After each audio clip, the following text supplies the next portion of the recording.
नमस्कार, मैं साक्षी साहनी बहुत स्वागत करती हूं आपका आईपा में। आईपा यानी all India progressive politics association. ये एक ऐसा मंच है जो प्रगतिशील राजनीति की बात करता है, समाज उत्थान की बात करता है। इसी कड़ी में हमारे साथ अनुराग गुप्ता जी मौजूद हैं, जो कांग्रेस लीडर हैं। बहुत स्वागत है सर आपका। धन्यवाद मैडम। सबसे पहला सवाल सर मेरा ये है, आईपा द्वारा एक मुहिम चलाई गई है जिसमें प्रोग्रेसिव पॉलिटिक्स और प्रगतिशील राजनीति, प्रगतिशील समाज की बात करते हैं। आपके मायनों में प्रगतिशील राजनीति या समाज कैसे बन सकता है? प्रगतिशील राजनीति में जब तक हमारे पढ़े लिखे जो नौजवान हैं, नौजवान पीढ़ी है, वो नहीं आएगी, क्योंकि उनकी सोच, उनकी समझने की ताकत जो है वो अब बहुत समय चेंज हो गया है। काफ़ी समय चेंज हो गया है, नई नई चीज़ें आ गई हैं।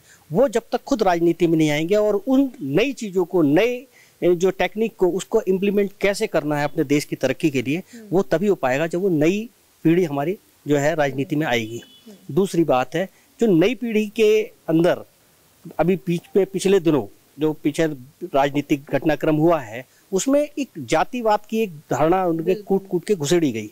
लेकिन ऐसा है, जब से हमारे पिछले 3-4-5 साल से मैं देख रहा हूँ कि जब पढ़ा लिखा नौजवान सड़कों पे है, उसे रोजगार नहीं है, इंजीनियर बनने के बाद 3-3, 4-4 साल घर पे बैठा है, तब वो देख रहा है कि हम कर क्या रहे हैं। हम राजनीति के मोहरे बन गए हैं। हम लोग खुद ना राजनीति में आके राजनीति के मोहरे बनने के कारण हम लोग जो है वो विकास को पीछे छोड़ के और धर्म के आधार पर जो है देश को बांटते चले जा रहे हैं, जिसका सबसे बड़ा नुकसान हमारे देश को हो रहा है। और यही कारण है कि वो लोग भी जो है पिछड़ते जा रहे हैं, हर तरीके से, रोजगार से भी, और अपनी नौकरी पेशा भी छोड़ पा रहे हैं, नहीं मिल पा रही उनको जिस हिसाब से उनको उनकी योग्यता के आधार पर उनको वो जगह नहीं मिल पा रही है। आप देखिएगा, कई बार ऐसा हुआ है कि कहीं चपरासी की एक पोस्ट निकली है और उस चपरासी की पोस्ट के लिए पीएचडी और इंजीनियर लड़कों ने उसमें पोस्ट की है। 10 पोस्टें या 15 पोस्टें निकली हैं, उसमें 10-10 हजार एप्लीकेशंस आई हैं।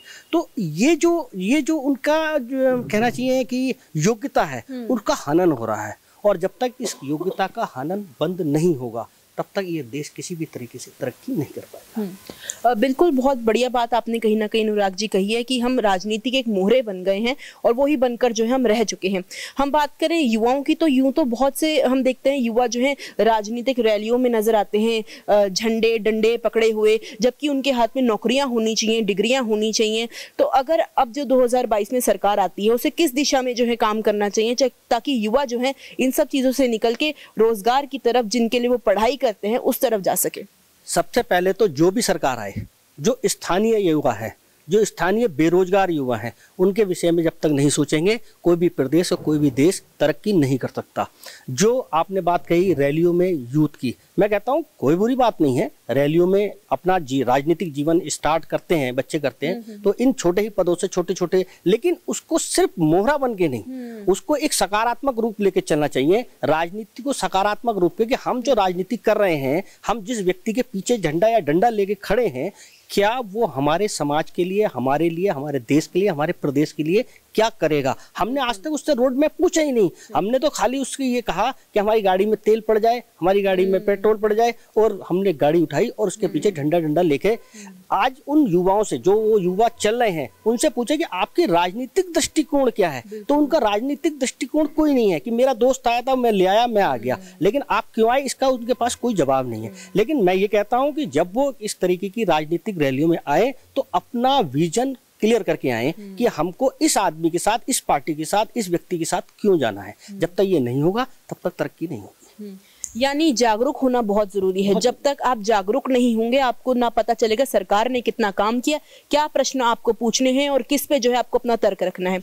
इसी से जुड़ा सर मेरा सवाल है, उत्तराखंड में तो बहुत से विकास के मापदंड हैं, शिक्षा की बात कर लें, स्वास्थ्य की बात कर लें, लेकिन और क्या क्या मापदंड जो है विकास के हो सकते हैं ताकि युवाओं को, जनता को हेल्प मिले कि वो अपना नेतृत्व जो है अब 2022 में चुन सके?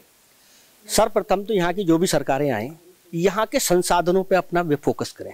हमारे संसाधन क्या हैं?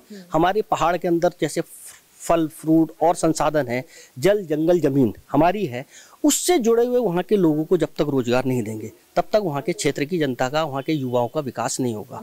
हमारे यहाँ सबसे बड़ी कमी क्या है कि जब हमारा कोई प्रतिनिधि विधायक बन के आता है तो सबसे पहला काम ये करता है कि वो कहीं प्लेन में, देहरादून में, ऋषिकेश में, हरिद्वार में अपने लिए मकान ढूंढता है और अपना मकान, अपना परिवार वहां शिफ्ट कर देता है। जब वो पहाड़ से जीत के आया हुआ, जो वहां की जनता का प्रतिनिधित्व कर रहा है, वो व्यक्ति ही सबसे पहले उस पहाड़ को छोड़ रहा है, तो आप पलायन को नहीं रोक सकते। पलायन दो कारण मुख्य हैं मेरे हिसाब से, पलायन के दो कारण हैं। पहला कारण क्या है कि वहां पर स्वास्थ्य सुविधाएं नहीं है। दूसरा कारण क्या है, रोजगार नहीं है। मैं कह रहा हूं, मेरा अपना सोचना है, अपना मानना है कि जिस जगह पर, अब जैसे हमारे यहाँ चक्रोता बेल्ट है, चक्रोता बेल्ट हमारे सेव की बेल्ट है, हम सेव से संबंधित वहां पे कारोबार लगाएं, जैम है, जेली है और तरह की बड़ी फैक्ट्रियां, बड़ी कंपनियां हैं, तब तक वहां के युवा वहां नहीं रुकेगा। अब पिछले दिनों यहाँ थोड़ा सा कंस्ट्रक्शन का वर्क चला। कंस्ट्रक्शन वर्क में क्या हुआ, बड़े कंस्ट्रक्शन वर्क था, केंद्र की योजनाएं थी। उस केंद्र की योजनाओं में सबसे बड़ा दुर्भाग्य ये था कि इस प्रदेश के युवाओं को काम नहीं था। वो वहां पर कॉन्ट्रैक्टर जो था, या तो गाजियाबाद का था, या गुजरात का था, या मध्य प्रदेश का था। अब वो क्या करेगा, उन कॉन्ट्रैक्टरों का सब कॉन्ट्रैक्टर बन के रह जाएगा, मजदूर बन के रह जाएगा। जब तक हम उन्हें समृद्ध नहीं करेंगे, जो वहां का स्थानीय युवा है, तब तक इस प्रदेश को आप समृद्ध नहीं कर सकते। यानी जो जैविक उत्पाद उत्तराखंड में होते हैं उसका समर्थन मूल्य मिल जाए, इसके अलावा जो संस्कृति है, लोक संस्कृति उत्तराखंड की, उसको लेकर भी रोजगार हम बना सकते हैं। बिल्कुल बना सकते हैं। हमारे यहाँ देखिए, हम लोगों को देवभूमि कहा जाता है, हमारे यहाँ देवभूमि कहा जाता है। हमारे यहाँ 4 जो है मुख्य बद्रीनाथ, केदारनाथ, गंगोत्री, यमुनोत्री धाम है, और इसमें कि एक बद्रीनाथ धाम तो हमारे यहाँ राष्ट्र हिंदू धर्म का एक धाम है। जब तक वहाँ के स्थानीय युवाओं को उससे नहीं जोड़ा जाएगा, अगर इसी तरीके से पलायन होता रहा, तो इसमें हम लोगों को 2 घाटे होंगे। एक तो हमारा सीमांत प्रदेश है, हमारे यहाँ साइड में चाइना बॉर्डर लगा हुआ है, गांव खाली होंगे।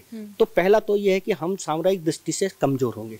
दूसरा कारण क्या है, जो हमारी धार्मिक या सांस्कृतिक विरासत है, उसका हमारा हनन होगा। जब हम देहरादून या सहारनपुर या मुरादाबाद या दिल्ली जाके बसेंगे, तो वहीं के, जब तक नेचुरली सी है एक बात की, जब वो जहाँ रहेगा वो वहीं की उसी में रमेगा। जब तक हम इनको यहाँ नहीं रोकेंगे, तो हम उनकी धार्मिक और सांस्कृतिक विरासत को नहीं रोक सकते। धार्मिक और सांस्कृतिक विरासत को रोकने के लिए हमको वहाँ पर पलायन रोकना होगा, और पलायन का मुख्य कारण जो है वो यही है कि वहाँ रोजगार नहीं है, वहाँ पर स्वास्थ्य सुविधाएं नहीं है, वहाँ पर शिक्षा नहीं है। आज हमारा 21 साल का उत्तराखंड राज्य हो गया। 21 सालों में मैंने देखा कि अभी तक जो भी सरकारें आई, पहले एनडी तिवारी जी की सरकार आई, उसमें उन्होंने एक ठोस कदम उठाया और बाहर से बड़ी कंपनियां आई, लेकिन वो कंपनियां भी तराई क्षेत्र में ज्यादा एक्टिव रही। ये बात सही है कि उससे काफी इस प्रदेश को सहूलियत मिली, लेकिन इससे कहीं ज्यादा आगे बढ़ के हमको पहाड़ पर चढ़ना होगा, पहाड़ के लोगों को समझना होगा, पहाड़ के लोगों की संस्कृति को समझना होगा, पहाड़ की समस्याओं को समझना होगा। जो पहाड़ का जीवन है इतना कठिन है, वहाँ की स्त्री महिलाओं का जीवन इतना कठिन है, उसको समझना होगा और उसके लिए काम करना होगा। जब तक वो काम हम नहीं करेंगे, तब तक हम इसका हनन करते रहेंगे। बिल्कुल सर, और कहीं ना कहीं सरकार को भी इतना सचेत होना होगा कि जो भी युवा हैं या फिर जो भी जनता है, उनके बीच में जा जाके उनकी समस्याओं को सुने, क्योंकि आखिरकार सरकार क्यों बनती है, जनता के भले के लिए बनती है, समाज के उत्थान के लिए बनती है। एक अंतिम सवाल सर मेरा आपसे ये है, आईपा द्वारा भी जो है ये प्रयास किया जाता है कि समाज के जो विभिन्न मुद्दे हैं उनको सरकार के बीच में रखा जाए, बुद्धिजीवियों के बीच में रखा जाए। इस प्रयास को आप किस तरीके से देखते हैं, और इस प्रयास के लिए अगर आपका कोई मार्गदर्शन आईपा को मिल जाए? ये आपका आईपा का बहुत एक सार्थक प्रयास है, मैं आपको इसके लिए बहुत बहुत बधाई देता हूं कि इस विषय पे, ये एक बहुत गंभीर विषय है। यहाँ पर जो भी आया, यहाँ पर उसने इस प्रदेश से दोहन किया, दोहन हुआ, और वो धीरे धीरे हरास होता चला गया इस प्रदेश की संस्कृति का, इस देश के युवाओं का, इस देश की जवानी का। तो यहाँ की पानी और जवानी जब तक नहीं रोकी जाएगी, तब तक यहाँ पर इसका जो है विकास नहीं हो सकता इस प्रदेश का। और मैं आपको इसके लिए बधाई का पात्र हैं आप लोग कि आपने इस मुद्दे को उठाया कि पहाड़ की जवानी और पहाड़ की रवानी, पहाड़ का पानी जब तक नहीं रुकेगा, तब तक पहाड़ का विकास नहीं हो सकता। और आप इस बात के जो है बहुत बहुत बधाई के पात्र हैं कि आपने, ये बहुत संवेदनशील मुद्दा है, ये एक ऐसा संवेदनशील मुद्दा है कि इसमें आपको हर हालत में, अगर इस पहाड़ की तरक्की करनी है, इस पहाड़ को आपको एक विश्व पटल पे ले जाना है, क्षमता है, ऐसी बात नहीं क्षमता नहीं, हमारे पास गंगा है, हमारे पास जमुना है, हमारे पास 4 धाम है, हमारे पास जो है प्राकृतिक संपदा है, दुनिया भर की प्राकृतिक संपदा है, चाहे वो फल फ्रूट से हो, चाहे वो काष्ठ से हो, चाहे और किसी चीज से हो। जब तक हम इसे नहीं रोकेंगे हम इस प्रदेश का विकास नहीं कर सकते। आपको इसके लिए मैं आपको बहुत बहुत बधाई देता हूं, क्योंकि जो भी सरकारें आए, मैं तो अब आने वाली सरकारों को भी कहूंगा कि सर्वप्रथम तो सबसे पहले विधायकों को ये इंडिकेट करें कि अपने प्रदेश के अंदर जितने भी 70 के 70 विधायक हैं वो अपनी जो कॉन्स्टिट्यूएंसी है उसी में रहेंगे और उसी में रहकर क्षेत्र में विकास करेंगे। बहुत बेहतरीन बात सर आपने कही कि क्या नहीं है उत्तराखंड के पास। प्रकृति के रूप में अगर देखें तो उत्तराखंड जो है सबको ताज़ी हवा देता है, माँ गंगा यहाँ से बहती है, और हम देख सकते हैं ये जो जैविक उत्पाद है ये भी कितने ज़्यादा यहाँ पे प्रचलन में है। बहुत धन्यवाद सर आईपा के साथ जुड़ने। धन्यवाद, आपका भी बहुत बहुत धन्यवाद। और आपने इस प्रदेश की जो मूलभूत समस्या है इसके लिए आपने ये आवाज़ उठाई है, आपकी टीम को और आपको बहुत बहुत धन्यवाद। धन्यवाद। ये थे अनुराग गुप्ता जी हमारे साथ, जिन्होंने यूँ तो विभिन्न मुद्दों पर हमसे बातचीत करी, लेकिन अपनी बातों ही बातों में कहीं ना कहीं बहुत बेहतरीन बात हमसे कह दी कि पहाड़ की जवानी और पहाड़ का पानी जब तक सुरक्षित है, जब तक सीमित है, तो विकास कहीं ना कहीं यहाँ पर हो सकता है। अगर आईपा का ये प्रयास आपको अच्छा लगता है तो हमारी वीडियो को लाइक करें, हमारे चैनल को सब्सक्राइब करें। धन्यवाद।